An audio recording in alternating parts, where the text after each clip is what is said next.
feel like talking a little more about the years after the mill burnt down? Yes, a little bit in there maybe, and maybe I should mention, I don't know if I mentioned earlier, my grandfather's name was James and my grandmother's name was Agnes. And the mill, after the mill burnt down, they were still there for a few years, and basically my grandfather had purchased some land on Jameson Road, up at the end of Jameson Road, which was, I don't know who lives there anymore now, but one time I think a lot of it was either Bud Jewell or Larry Williams' land. And they cut pilings and mine props and stuff like that in the wintertime, and then they would haul it out down to Morley in the summer and put it on the train or on black cars, and that's kind of how they made their living until about the late 20s. And then one of my uncles bought the old Andrew Sybil place, and my grandfather bought a section on Jameson Road, and then they kind of moved over there, and that kind of ended the era at Morley. And by that time all the kids were kind of grown and on their own and homesteading. I do remember my dad telling me one time when he got out of the Salvation, I think he was about 14 or something, so when he finally had enough of the Salvation home, Army home, and he came back to the mill. And he got a job for the people who were running the Bar C at that time, and they ran a few sheep. And they needed somebody to look after them a little bit. And the sheep were down there, from what I can recall them saying, somewhere around where the dump is down there now, is where they were grazing them. So he was to go down there and look after these sheep. I forget what he was to get for payment, but he was to get a bonus of $1 for every dead sheep he skinned, to take the pelt off him. So he went over there, and they took him down there, and they had a little camp set up, and they stuffed him in this camp. And he said he only lasted a couple of days, and he had enough of that, and he put his bedroll up in a tree, and he forded the river and went back to Ed's, and got a saddle horse and rode back and got his bedroll. And he said I never did go back for that $1 for that sheep I skinned. And I know he did, one night he went to work for Tom Noble, and old Tom Noble told him he would give him his mitts and $20 a month. I guess room and board was probably included. So at the end of the first month, I'm not sure if my dad was wanting to leave or not, or what the deal was, but he said at the end, he said, I did get my mitts, my room and board. He said at the end of the first month, he said, old Tom, he said, gave me half a $20 bill. He said, and I had to work there for another month to get the other half. No, that's... They do any trapping or any of that kind of stuff? No, I know in the Depression years, everybody hunted squirrels. And mink. And I can remember my dad telling me there was times here he would get up in the winter time, he would get up in the morning, and because everybody was after hunting squirrel, like the Indians and everybody, and he would ride up behind Black Rock, get there before daylight and hunt squirrels and ride home at night. And I know he did spend some time Dawson's across the road there, and there was Rule and Don Dawson, Jack Harrison, Dad, and Dawson's had a few cows, so somebody always stayed here, kind of did the chores, and the other three would go further north up on Johnson Creek or wherever and camp for a while, hunt squirrels during the winter to make a little spend of money. Any recollection of what they said they got for squirrels in those days? I did hear 10 cents being mentioned. Wow. Because I know when I was younger, I used to hunt a few squirrels for spending money, and Dad laughed because he said, you're not getting any more than we got one in the Depression. Of course, But there wasn't much else to trap in this country because everybody was there was no wolves, there was no bears, there was no cougars, not much for marten. There were a few martens, so there wasn't a lot of... Wow. What about your family history of some of the Indian celebrations of feasts and powwows and stuff? Yes, we used to go to quite a few of them. There was one little log hall just about 3 or 4 miles south of us here, and the Indians always they weren't maybe as big on celebrating Christmas as they were New Year's. And they'd always have a big New Year's feast and a powwow in one of these halls, and we'd go to them. quite often, partake of the dancing and the singing, and they used to have, back then they used to do a lot of their sun dances in the spring of the year. And I can still remember here in the early morning hours when it was just getting gray in the morning, and you could still hear them beating on their tom-toms and carrying on down to the sun dances. It's down the road here, yeah. They were good neighbors, good friends.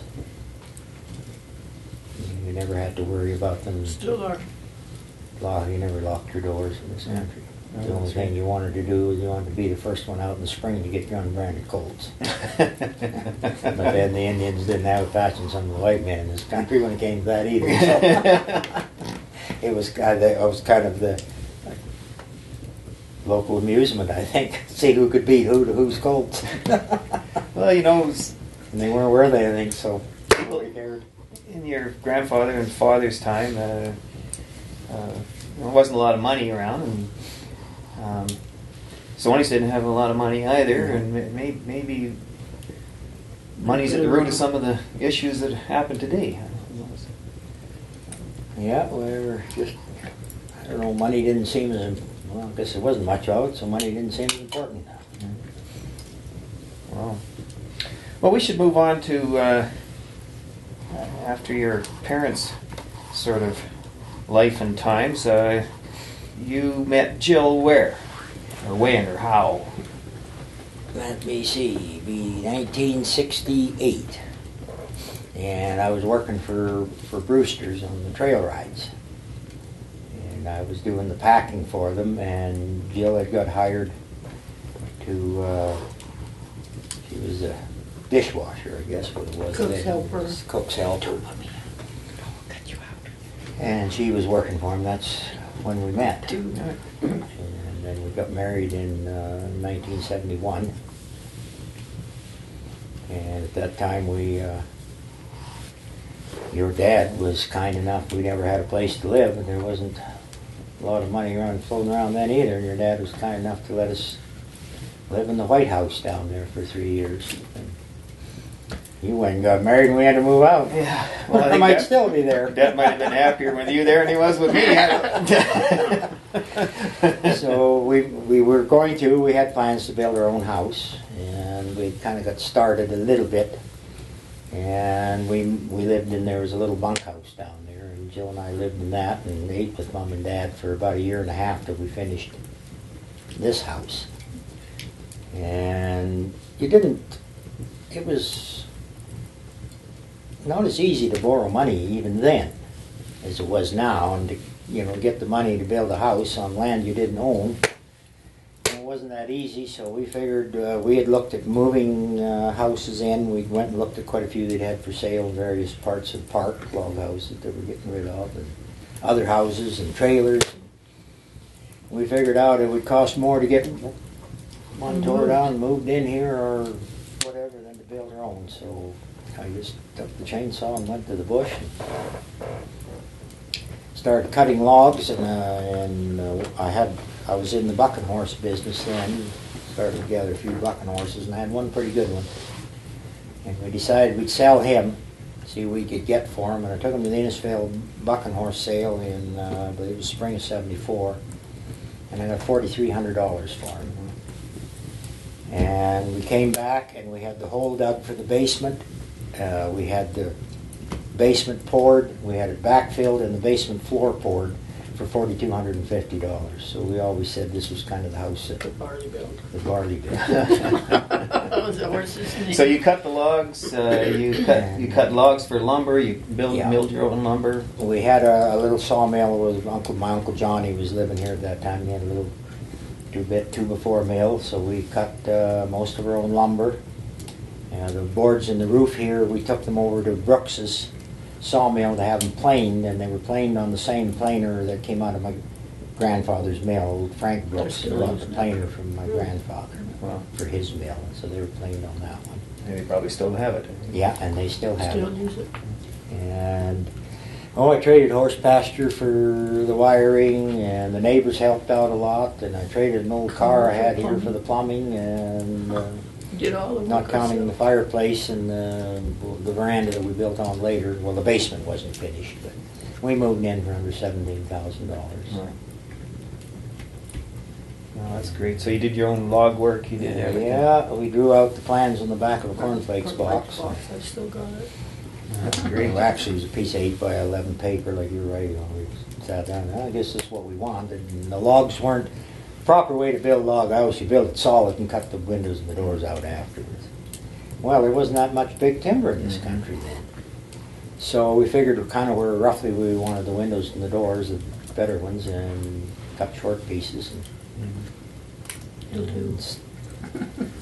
peeled them and stuck it together. And I guess from the time we started till I moved in was just a little over 2 years, about 2.5 years maybe before we completely moved in. And the boys were born, Jimmy was born in May of '77, and Billy was born in July of '79. right, Like I was teaching all the time till I had the boys. so, and then- and you rodeoed quite a number of years in there yourself. I see there's a saddle over here with the champion some year or other. And Well, Yeah, a couple of basically, back then, if you wanted amusement, you created your own, one way or the other. God, he makes it sound. And it wasn't like today where, the kids go to school and they have the availability of gymnasiums and hockey and soccer and basketball and all that stuff. If you wanted to be involved in something, about the only thing you could get involved with was rodeo. And Well, and our kids never played hockey. Like, even though they're a lot young, they're different generations. They skated on the lake. but I That's think where the they learned to first skate. saddle bronc I decided I wanted to be. I thought when you were younger, everybody would ride steers or whatever. So Dad told me, well, if you're going to ride steers, you might as well practice at home. And I had a little corral in the chute on the hill, and after about a couple of go-arounds with the milk cow's calves, I decided being a boy steer rider wasn't my bag. And I was pretty well grown up before I realized there wasn't more than 2 rodeos in Canada. One was the Calgary Stampede, which used to come on the radio, and you'd always listen to the chuck wagon races. And the other one was the Morley Stampede. There was always a big stampede at Morley on the 1st of July. It was just a big one-day deal with Indians that gathered horses off the reserve, and they'd set up their teepees, and I mean, there was that flat there was Yeah, below most the people hill where don't that know about that. red horse is, that silhouette horse that sat on the flat down there. And I decided one year I was going to ride bucking horses, and my dad had an old, we still have it, it was an old Riley and McCormick Association type saddle that he had rode in and they used for a riding saddle. So I got up one morning and I said, I'm going to ride down to Morley. Donnie Dawson and I were going to ride down. Oh, he said, what do you want to ride down for? He said, we'll drive down. I said, no, I want to ride down. Because you had to be there, I think the rodeo started about 1, but if you weren't there about 11 or to enter, you couldn't get entered. I didn't bother telling them I had this in my mind. So I rode down to Morley and I entered the bronc riding. I think I was 14 then. Paid my $5 and ate my share of dirt and thistles. well, you had a very long and successful career at rodeoing, obviously. Just carried on from there. Good for you. And then the boys have done quite a bit too. Yep. They both high school rodeoed back then, and when they started out, and Jimmy had a pretty good career, and then he wasn't doing bad until he got afflicted with MS here 5-6 years ago. Billy, he did quite well. He was the Rookie of the Year for the world in the saddle bronc riding in 2001. And he made 6 or 7 trips to the Canadian finals. And he retired last summer. He decided he was getting wore out, burnt out. So he officially retired. But you've had a rodeo business for a long time and you still have it. Mm-hmm. Yeah, well, we always had horses around. That was the thing. And then I started putting a little string together and sub-renting to other contractors. And then in 1980, Lawrence Pengelly and I formed Great West Rodeo. And then about 95, we went our separate ways. And yeah, for the last 35 years, that's basically what I've done for a living. Yeah. Well, good for you. Make a Produce career out of your rodeos. passion has got to be a good way to go. I can still remember, oh, I don't know, I guess I was about, oh, I'll mention names, I don't give a darn, some are still alive, but anyway, difference, truth. That's right. And I was about 16, and the big thing at Morley down here, there was a lot of Indians like to rodeo and that too. And the big deal, when the grass started turning green in the spring, about once or twice a week, they gather horses on the reserve down here, take them to the grounds, and everybody go there and practice. And so we'd go down there and we'd practice, and they had 2 or 3 horses, or 3 horses there that bucked at that time, or we thought bucked pretty darn good. So I think I was about 16 this time, and this was about the middle of August. And we had no phones. I was working around the place here, and all of a sudden here comes this old car down the hill and into the yard, and it was Billy McLean. He was looking for me, and he said, Harry Vold has come to look at these 3 bucking horses that we've got. He said, but we haven't got anybody to get on them. He said, would you come down and get on them? So I thought, boy, that sounded like a pretty good deal to me. So Dad had an old 50 Chev Coupe car. We get in that, and we go down to Morley, and when we get down there, these horses are there, and this big old Cadillac car is sitting there, and Harry Vold's in it, and he's got Wayne Vold, Malcolm Jones, and Jack Phipps with him. And the trunk's open in this car, and I could see all their saddles and the rigging in the back, but they wouldn't get on these horses, and I couldn't figure that out. I mean, these guys are professionals. Well, I didn't know at the time, but the rodeo was the 1st of July, and in the 6 or 7 weeks since then, the thistles had got in this arena pretty thick. And they were about 2 or 3 feet high because they'd worked the arena up for the 1st of July rodeo. And these thistles were up about there, and the gophers were full of gopher holes too. And old Billy McLean had an old white horse he'd rope off of and pick up on, and that was the pickup horse. So I got on these horses, and the first 2 they didn't buck very much, and I got them rode. And the 3rd one came out, and boy did he buck me off. And I did a swan dive out there about 30 feet ahead of his horse, and I bet you I slid 50 feet in these green thistles, on my belly, and I came to rest with my head in a gopher hole. Got gathered up, and I'm back around the chute putting my stuff away. And Harry Vold comes over to me, and he looks at me and he said, well, kid, he said, you got $5? And I don't know, the look on my face must have spoke volumes, because I thought, I sure don't mind getting on somebody else's horses, but I didn't think I should have to pay for it. And I must have had it written on my face till Harry starts to laugh, and he said, no. He said, I want to give you $5 a head for getting on them, but all I got's a 20. Well, it so worked out Dad had the change, so he gave Harry the change for the 20, and Dad got 20, and Harry gave me this $15, and I put that in my pocket, and we head home. And at that time it was just a wagon trail up from Morley up through here into this place, thumping over the rocks and through the ruts, and that's poking up the long hill there in this old car. And once in a while I'd give up picking thistle stickers, because I had them all in my hands, my arms, and my belly, and squirt a few thistle stickers. And I'd stop every once in a while and run my hand down in that pocket and feel that $15. And I thought, anytime some damn fool is willing to give me $5 to get on a horse that they don't want to get on, I am never going to see another poor day as long as I live. And I guess other than being broke most of the time, I never have. And we've seen lots of poor days. Sounds like Billy arrived. Yeah. So you've produced rodeos all over the place, been to BC and Saskatchewan and Saskatchewan, Alberta, yeah. I had a couple of my horses that I had sold, and they weren't under my name, I sold it. I'd been to the NFR years ago. And, met a lot of friends, had a lot of good times. I wouldn't change much. Mm-hmm. Well, good for you.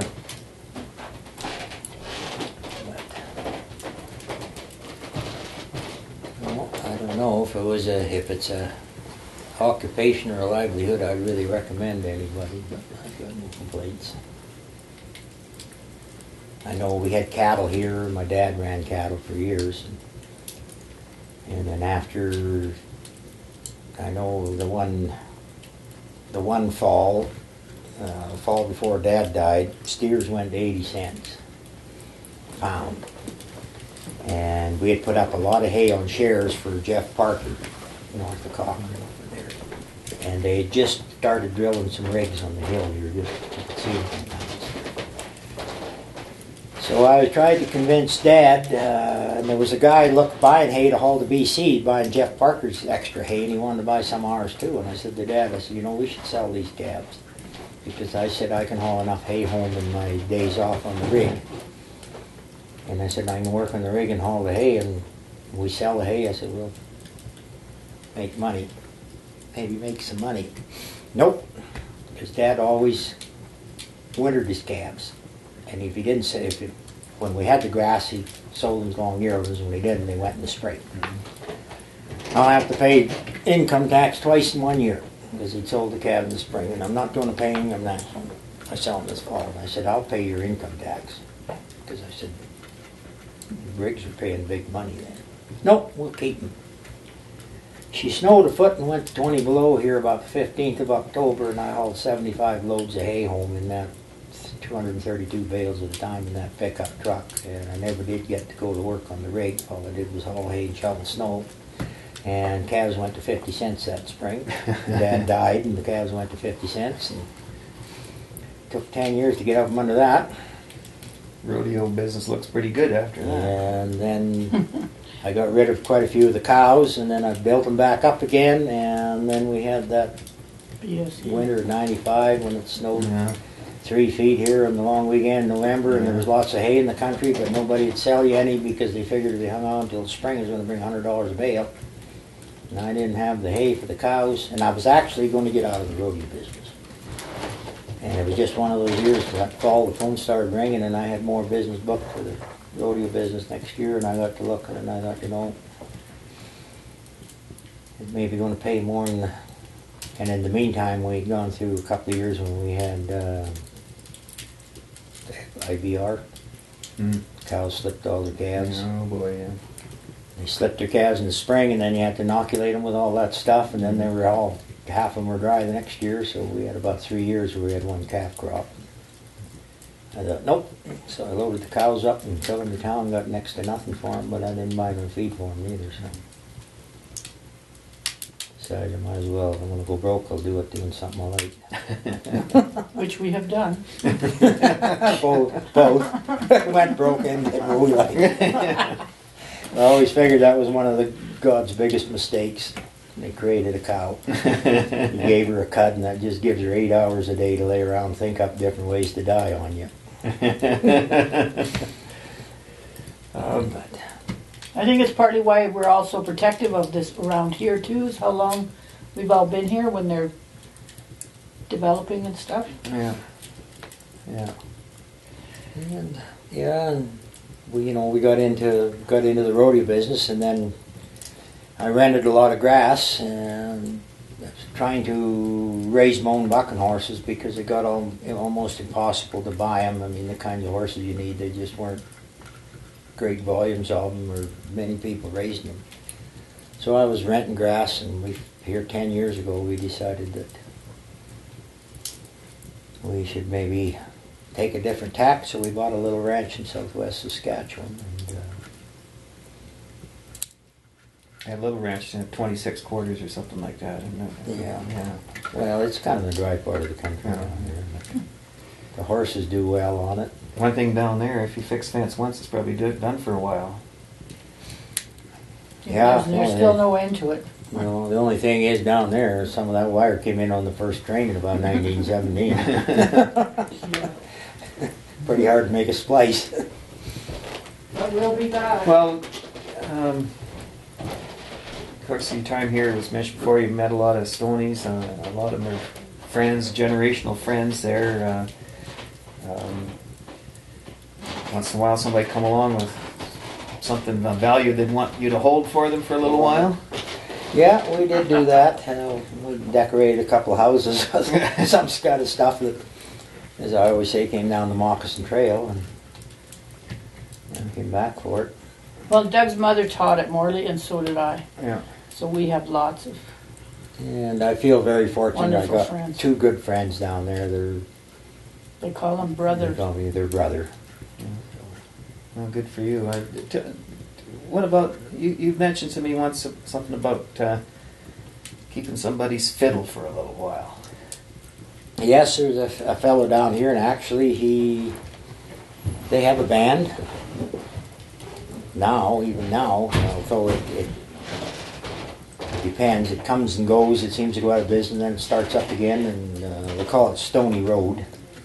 But one of the head guys in the band was this Watson Quits. And I knew Watson quite well here, and this must be going back probably almost 25 years ago now. And I had got up early one morning here to do some riding. It was the spring of the year, May, late May, early June, one of the beautiful spring mornings, and the sun wasn't up yet, it was just getting gray, and robins were singing. I saddled my horse here, and I just rode up on the hill here by the other house, and here comes this car down the road. It's Watson. And he's coming to see me, and he's feeling no pain. He's been on a pretty good party for a day or two, or whatever, and he needed a little money, and he wanted to pawn me his fiddle. And he said, "It's sure a good fiddle." And I said, "Yeah, I know it's a good fiddle. I've heard you play it lots of times." "Oh, like me to play you a song now?" he said. And he gets his fiddle out, and he gets up on the hood of his car, and here, just breaking daylight, and with the robin singing, and he played me Amazing Grace on his fiddle. And it was one of them little moments in life I'll never forget. And he used to come up before he got his... For a while after that, Billy was my youngest boy, was interested in playing the fiddle, and Watson would come up and give him lessons. And that, but we never went on with it. Well,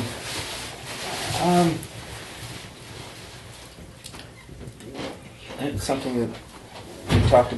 I heard you talk about briefly before, and I think we forgot so far. I was a little sorry about Bill and Mariette and the location of their house. Well, when they left, Uncle Bill sold his quarter here that he had homesteaded to my dad, because he bought this section from his father on Jameson Road. So they had moved over there, and I'm not sure if it was the house that they were building that they were going to live in, or whether it was just a cabin that they had pulled in there to live in while they were building on this house. But Aunt Mariette didn't like where it was. It was too far from the road, kind of back in the brush, and she wanted it out closer to the road. So her and Uncle Bill had a kind of an argument about this, and he was working for somebody at the time and was gone. So while he was gone working, she hired some guys, and they came in there and they skidded this house or this little shack over to where she wanted, closer to the road. When Uncle Bill came back from work or on his days off there, the house was moved where she wanted it. And don't guess he moved it back. No. Well, the barn that's still sitting there came from here. They had the barn, and he tore the barn down that was here and moved over there. It's still. And there was several other outfits in the country that were kind of doing the same thing that we were doing, and they were building better facilities. And we'd reached the point where we were going to have to put in like permanent type washrooms and upgrade the kitchen, and maybe even upgrade our donut, as we called it, our hall, to where we could do winter stuff in it to stay afloat. And it was going to take a bunch of money to do all that, and Jill got offered a chance to go back full-time teaching. So we thought that, and we'd had tour companies coming out here to look at the place, and they loved it, except for the fact there was only one way in and out. And they weren't interested in bringing their tour groups up here and then turning around and going all the way back out to the Highway 40, almost to Cochrane, and then going back west. We just didn't have the proper location. So we thought maybe just better to say fold your tent and move on to something else. So we did. It was just a way, basically a supplement to try and keep ranching. Well, you do what you have to do. Yep. Yep. Now, I mean, who knows? You know, who would have known? Land in this country back when I was a kid sold for $500 a quarter. Yeah, and we were all hillbillies, and now we're rich ranchers because they all want to be here. Yeah, well, ranching is land rich and cash poor. Yeah. But Well, I know when we bought the place in Saskatchewan, and that was '03, And there's 44 acres just down the road from us down here at that time. And there was a little cabin had been built on it in the 70s. But there was power in the road, of course, went by this 40 acres or 44 acres. And it's on the bank of the river, but there's no view because the bank is just slopes down. It's all trees and big timber. And I remember coming back from Saskatchewan that fall, and there was a for sale sign on this 40 acres. And I looked in the paper when I got home, and there it was listed, and they were asking $690,000. On my next trip back from Saskatchewan, there was a sold sign on it.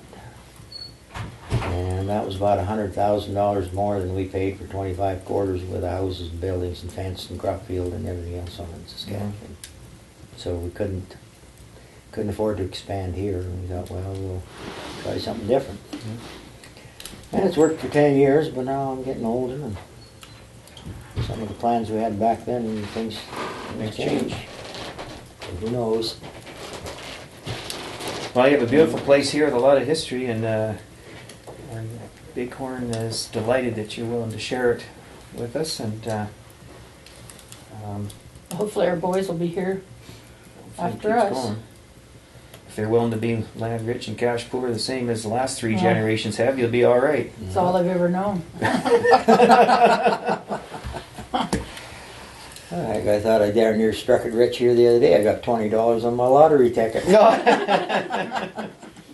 Well, I can remember your Uncle Johnny coming home from the dump one day.